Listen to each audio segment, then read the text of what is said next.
అమ్మ బిడ్డని కనేటప్పుడు గర్భంలో పిండం పెరుగుతుంటే, గర్భం పెద్దదవుతుంటే ఒంగోలేక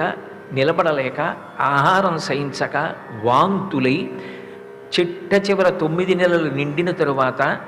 ప్రసవకాలం ఆసన్నమైతే ఒక శూలం మీద ఒక మనిషిని కూర్చోబెట్టినప్పుడు శూలం దిగుతుంటే ఎంత బాధ కలుగుతుందో అంత బాధ కలిగితే,